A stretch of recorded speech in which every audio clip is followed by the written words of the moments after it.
Bonjour les amis, dans cette nouvelle vidéo on va s'intéresser aux matrices. On appelle matrice de dimension n fois p un tableau de nombres comportant n lignes et p colonnes. Voici l'exemple d'une matrice de dimension n fois p. On voit bien les n lignes première, deuxième jusqu'à nème ligne et p colonnes première, deuxième jusqu'à pm colonne. Donc cette matrice comporte n fois p éléments. Chaque élément est appelé coefficient de la matrice. L'élément AIJ est tout simplement le coefficient positionné à la ième ligne et à la jème colonne. Voici l'exemple d'une matrice de dimension 3 x 2. On voit bien 3 lignes et 2 colonnes. Donc, le coefficient A21, c'est le coefficient de la deuxième ligne première colonne, c'est bien moins 5. Et le coefficient A32, coefficient de la troisième ligne et deuxième colonne, c'est 8. On va s'intéresser à quelques matrices particulières. On commence avec le vecteur ligne. Un vecteur ligne, c'est un vecteur qui a une seule ligne. C'est-à-dire, au lieu d'être une matrice de dimension n fois p, c'est plutôt une matrice de dimension 1 fois p. Donc, voici l'exemple d'un vecteur ligne.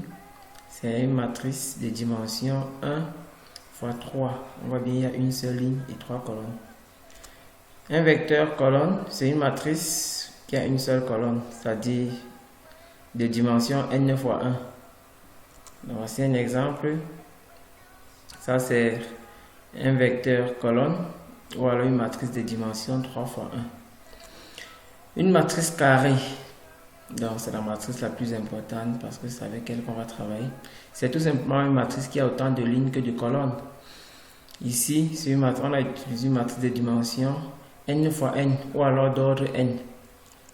Donc, on peut avoir dimension 2 fois 2, 3 fois 3, 4 fois 4, et ainsi de suite.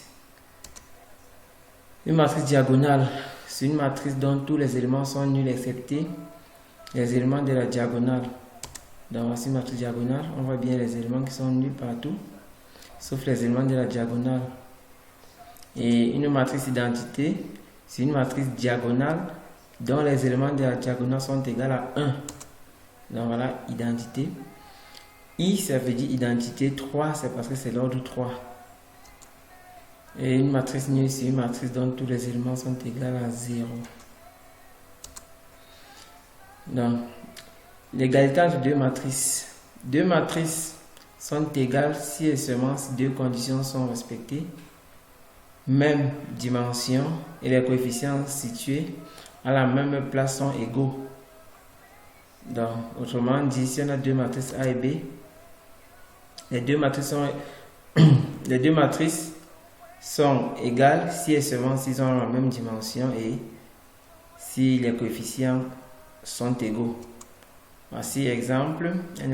Lorsqu'on prend la première matrice et la deuxième matrice, A et B ont les mêmes éléments.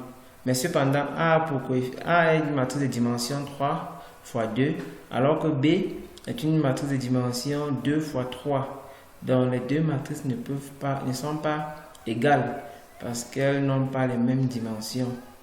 Si on prend un autre exemple, voici d'autres matrices A et B. On veut savoir la condition pour que A et B soient égales. Alors, A et B égales signifie que chaque élément de chaque position est égal à l'autre élément de l'autre matrice. Donc ici, x doit être égal à 0, 2y doit être égal à moins 5 et w carré doit être égal à 9. Ainsi, on aura x égal à 0, y moins 5 demi et w soit moins 3, soit 3. Si vous avez bien compris, vous mettez une pause à la vidéo et vous faites les exercices de 1 à 4. À bientôt.